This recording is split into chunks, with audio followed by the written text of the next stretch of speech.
দাপুটের নেতা ছাড়লেন দল।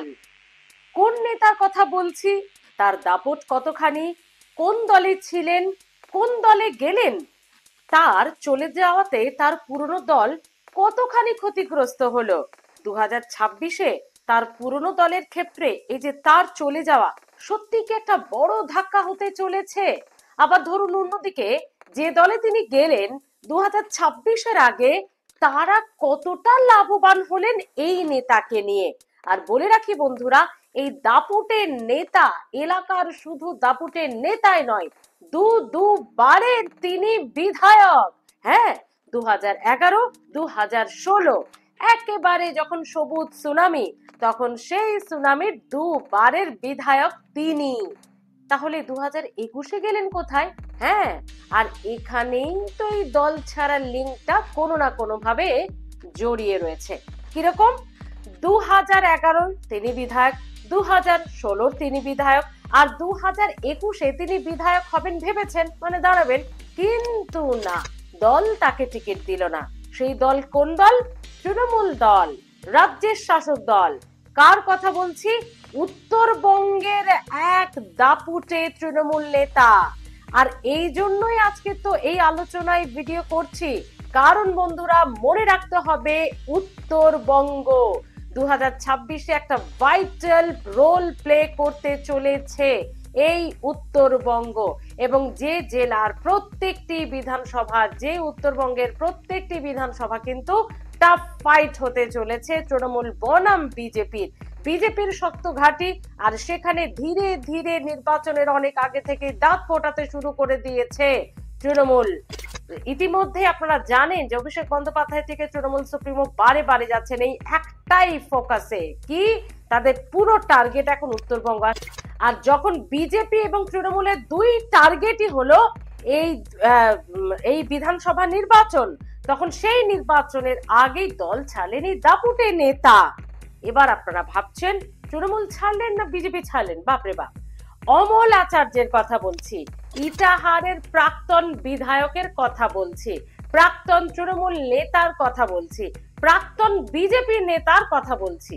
যা বাবা, তিনি তৃণমূলেরও প্রাক্তন, বিজেপিরও প্রাক্তন, তাহলে গেলেন কোন দলে? এখানেই তো টুইস্ট। দেখুন, তিনি তৃণমূল নেতা ছিলেন, দুবারের তৃণমূল বিধায়ক ছিলেন, কিন্তু যখন 2021-এ তাকে দল টিকিট দিল না, তখন তিনি চলে গেলেন গোসা করে কোথায়? বিজেপিতে। 2021-এর পরপরই তিনি চলে গেলেন বিজেপিতে, কারণ তিনি মনে করেছিলেন যে তাকে দুবারের বিধায়ক, তিনি এত সুন্দর দুবারের আসনটা তিনি ধরে রেখেছেন, থার্ড টাইমও তাকে হ্যাট্রিক করার সুযোগ দেওয়া হবে। কিন্তু দল যেহেতু দেয়নি, তাই নানান রকম একটা টানাপোড়েনের সিচুয়েশন তৈরি হয়েছিল, তিনি দল ছেড়ে দেন। এবং শোনা যায় সুকান্ত মজুমদারের উপস্থিতিতে তিনি দলে যোগ দিয়েছিলেন, মানে বিজেপিতে যোগ দিয়েছিলেন। তার মানে দুবারের বিধায়ককে কিন্তু সসম্মানে পদ্ম শিবির তাদের দলে যোগদান করিয়েছিল, একেবারে সুকান্ত মজুমদারের উপস্থিতিতে। তো তার মানে তিনি সেই রকম ভাইটাল রোল প্লে করেন। মানে অমল আচার্য অন্তত ইটাহারে উত্তরবঙ্গের এই এলাকাটা, এই বিধানসভা ক্ষেত্রে তো বটেই, না হলে কি দুবার মানুষ তাকে ভোট দেয় বলুন?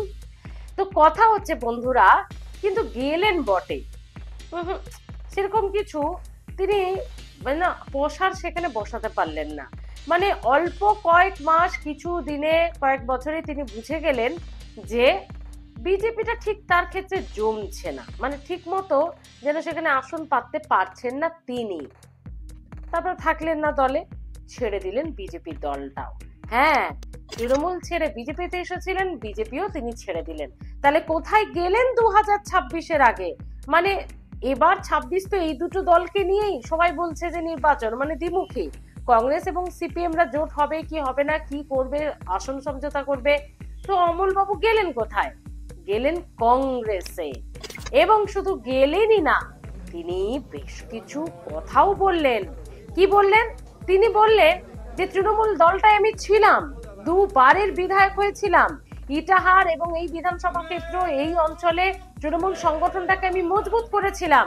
কিন্তু না, তারপর পরে বুঝতে পারলাম আমি যে তৃণমূল করেছিলাম, মানে আদি তৃণমূল, আর এখনকার তৃণমূল এক নয়। মানে কি আবার সেই পুরনো গোষ্ঠী দ্বন্দ্ব, সেই আদি নব্বর দ্বন্দ্ব, সেই এক ইস্যু যেটা বারে বারে তৃণমূল কংগ্রেসকে ভুগিয়েছে। তাহলে অমল বাবু কি সেই আদি নব্বর দ্বন্দ্বই তুলে দিয়ে গেলেন আরো একবার? তৃণমূল ছেড়ে যখন তিনি বিজেপিতে গেলেন, বিজেপিতেও ঠিক মতো তিনি প্রসার করতে পারলেন না, এবং তারপর তিনি বললেন কংগ্রেসটাই আমাদের আসল ঘর। শুনুন অমল আচার্য কি বলছেন। আমরা ঘরের ছেলে, আমরা ঘরে এসেছি মানুষের কাজ করার জন্য। আর যে তৃণমূল আমরা তৈরি করেছিলাম, যে তৃণমূল স্বপ্ন দেখছিলাম, আমি জানি না সেই তৃণমূলটা কি আছে। এই তৃণমূলটাও নেই আমার অভিজ্ঞতায় বলে, আপনারা বুঝবেন, কিন্তু আমার মনে হয় সেই তৃণমূল নেই যে তৃণমূল আমরা তৈরি করেছিলাম, যে তৃণমূল আমরা দেখেছিলাম, যেভাবে আমরা কাজ করেছিলাম। আজকে তৃণমূলটা সেই তৃণমূল নেই। টিকিট পাওয়া না পাওয়াটা বড় কথা নয়, মানুষের কাছে সান্ত্বনাটা বড় কথা। যদি দল কাউকে পরিবর্তন করতেই পারে, কিন্তু তাকে কিন্তু বলবে তোমার ভাই এখানে হবে না, তোমাকে অন্য কাজ করাবো বা এই কিছু সান্ত্বনাও কি পাওয়া নয়। আপনি টিকিট এবার আপনাকে দেওয়া হলো না, আপনি দলের কাজ করুন বা কিছু কষ্ট পেয়েছিলেন, অভিমান হয়েছিল। অবশ্যই এর তো অস্বীকার করার কোনো ভুল। আমি তো মানুষ, আমারও তো একটা মন আছে, বিবেক আছে। শুধু তাই নয়, তার বক্তব্য তো শুনলেন, তিনি কিন্তু একটা খুব গুরুত্বপূর্ণ জায়গা আরো একবার বলবো তুলে দিলেন। তিনি বলছেন দল আমাকে 2021-এ তৃতীয়বারের জন্য টিকিট দিল না, ঠিক আছে, সেটা বড় কথা নয়। বড় কথা হলো আজ যে তৃণমূল দেখছেন সেটা আসল তৃণমূল নয়। তারপরে ঠিক কি বলে গেলেন অমল বাবু। তবে কংগ্রেস কিন্তু তাকে নিয়ে খুব আশাবাদী। শুধু অমল বাবু নয়, আরো এরকম অনেক নেতা কংগ্রেসে ফিরে আসবে। মন্তব্য কংগ্রেস নেতাদের। কংগ্রেস সভাপতি শুভঙ্কর সরকার কি বলছেন সেটাও একবার শোনা দরকার। যে কংগ্রেস পরিবারের সঙ্গে যুক্ত হচ্ছেন, কিসের জন্য যুক্ত হচ্ছেন? বাংলার উন্নয়ন এবং বাংলার যে অবিচার অনাচার হচ্ছে তার বিরুদ্ধে রুখে দাঁড়াবার জন্য। বাংলার যে অবিচার অনাচার হচ্ছে তার বিরুদ্ধে রুখে দাঁড়াবার। मैं प्रदेश Congress all India Congress committee की तरफ से अमल आचार्य जी को आज वेलकम करता हूं।